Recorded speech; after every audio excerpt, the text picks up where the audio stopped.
Part 1. A chaotic goodbye and unexpected deaths. Ban Hee-jin, also known as Bunny, recently went through a dramatic breakup. She had always claimed that personality mattered more than looks. So she dated a man who wasn't handsome but seemed kind. Unfortunately, she learned the hard way that a good face can't hide a bad heart. Humiliated by her naive decision, she swore never to repeat the same mistake. From now on, she would only date handsome men. As if her words had magic, Bunny suddenly found herself entangled with not just one, but several ridiculously good-looking men. Her first encounter was anything but romantic.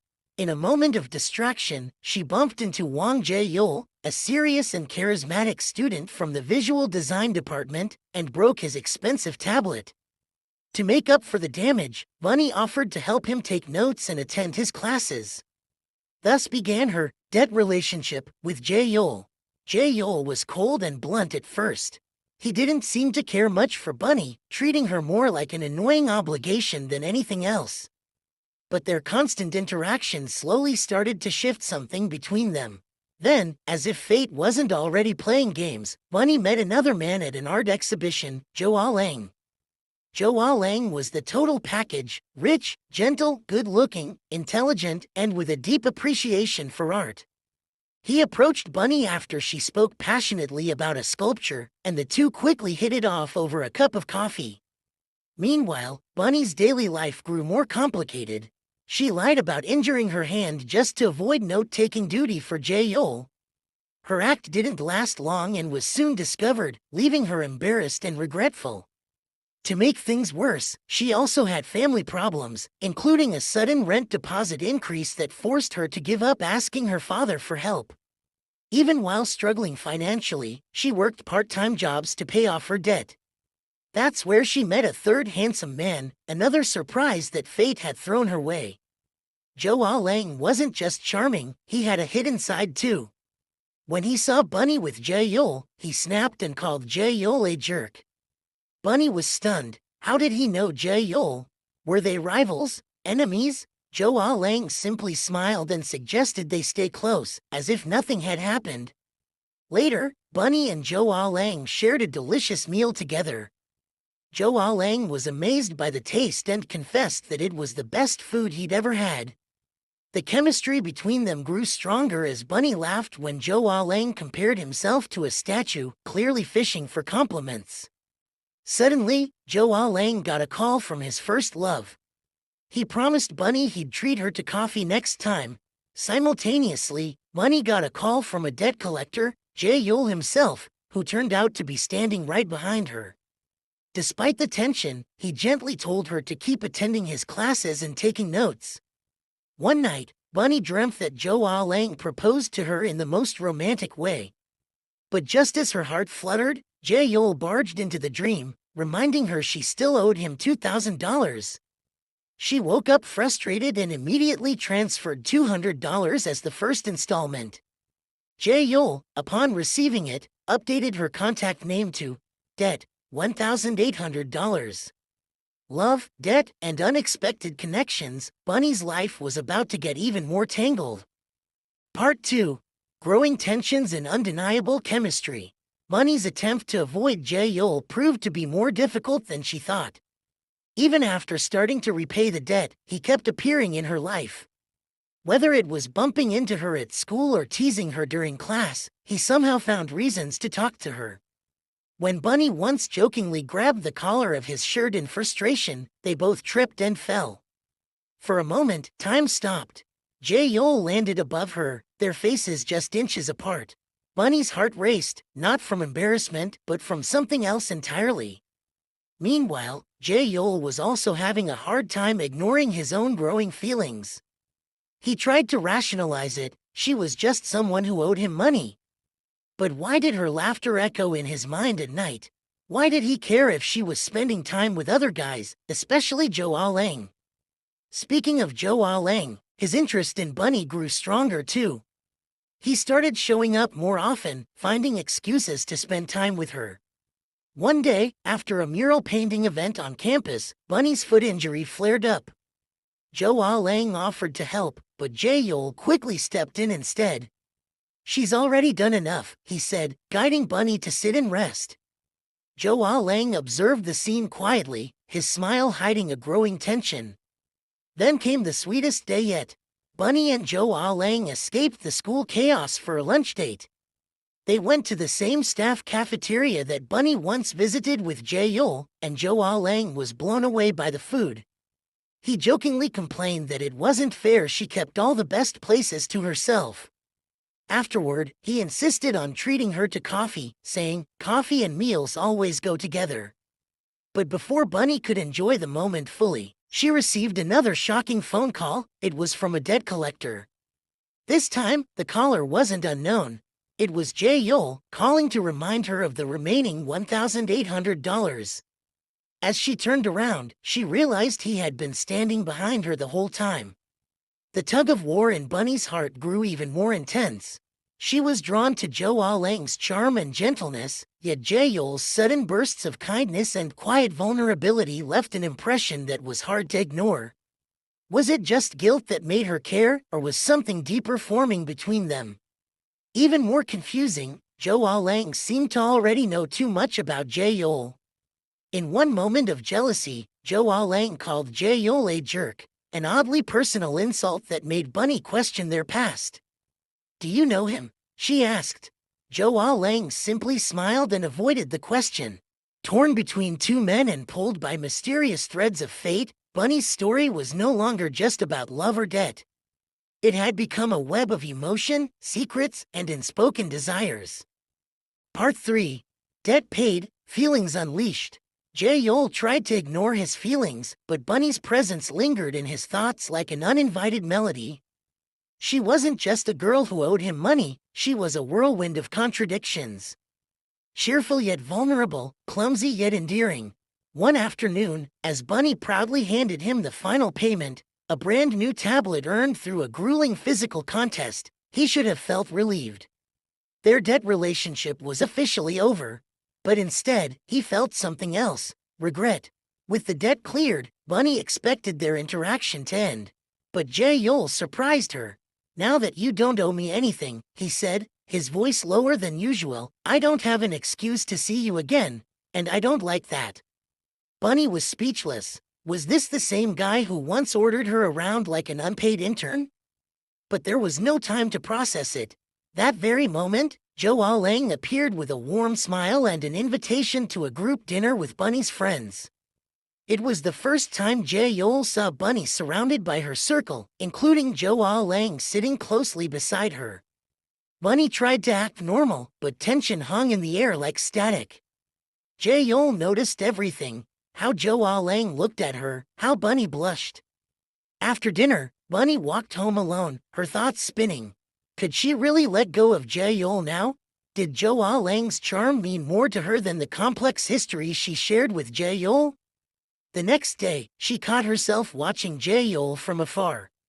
He was speaking to his professor, his face lit up with passion as he talked about becoming an art director.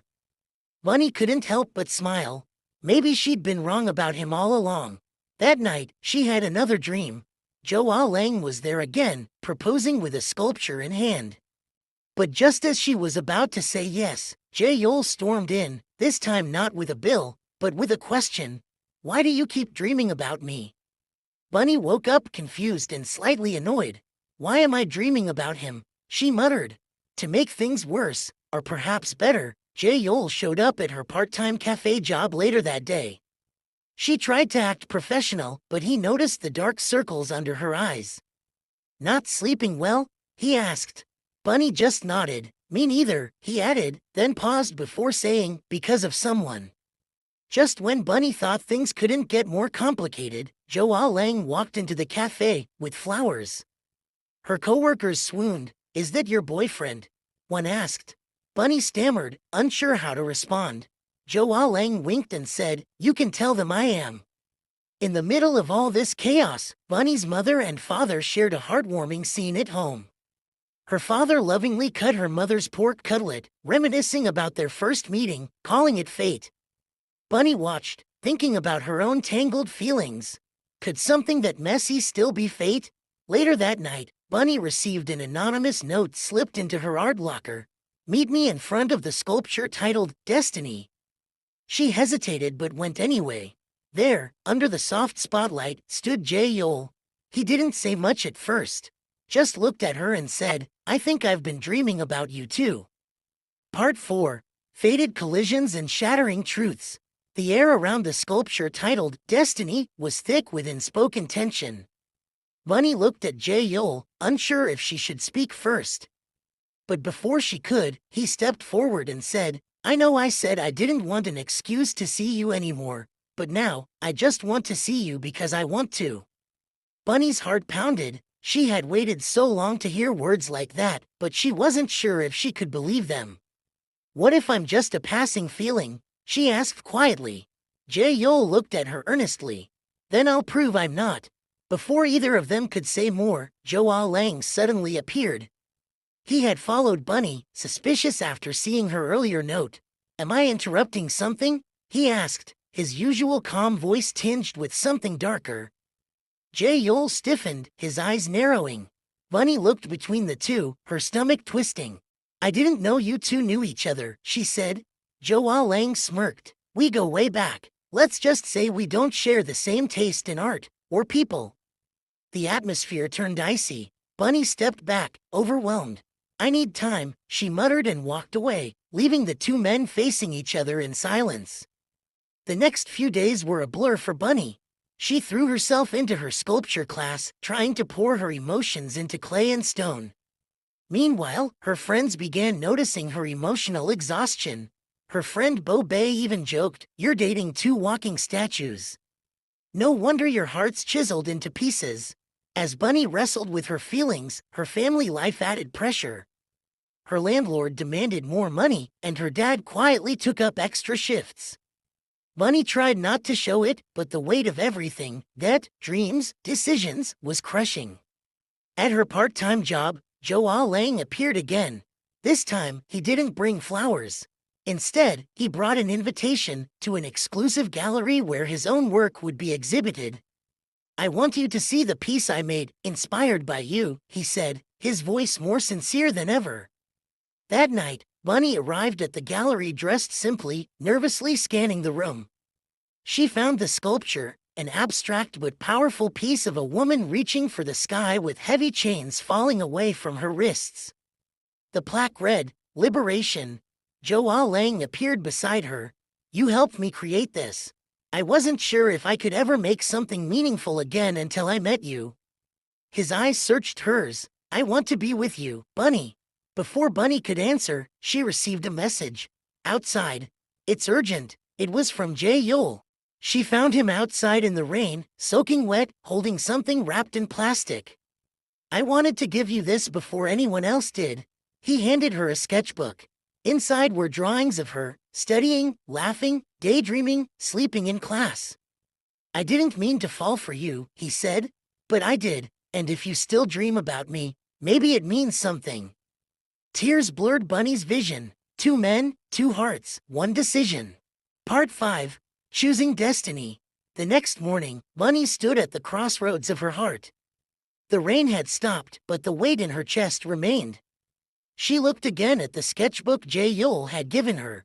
Each drawing felt like a page out of her life, seen, felt, and remembered by someone who never admitted he was paying attention. And yet, she could still hear Joa Lang's words echoing in her mind. I wasn't sure if I could ever make something meaningful again until I met you. Everyone seemed to be waiting for her choice, for her clarity, for her heart. Bunny didn't go to class that day. Instead, she went to the rooftop of the art building, a quiet spot she often visited to breathe. From up there, she could see the sculpture garden below, and the statue titled Destiny stood as still as ever. She thought about what her mother once said while cutting pork cutlet with her father. Sometimes, the messiest beginnings lead to the most beautiful stories. Was her story just beginning? As if on cue, her phone buzzed. Jae-yol. I know I don't deserve to ask, but if your heart leans toward me, come to the studio. Joa Lang. The exhibit ends at 6. I'll be here until then. Time was ticking. Bunny closed her eyes. Then, she moved. The art studio was quiet when Bunny entered. The faint scent of paint and wood dust hung in the air. Jae-yol looked up from his desk, surprised. You came, she nodded. I did. I was preparing myself, he said slowly.